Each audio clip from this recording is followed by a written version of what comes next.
Женщина, достаточно болящая, достаточно немощная.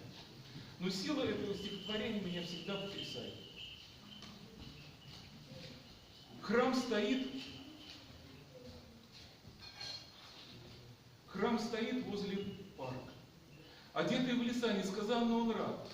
К нему люди вернулись. И сияют над ним синевой небеса. На глазах старика 2 слезы навернулись. А внутри среди сокровищ старинных икон, среди горящих лампадок, мерцающих свечей, покрестится ребенок отцом принесен.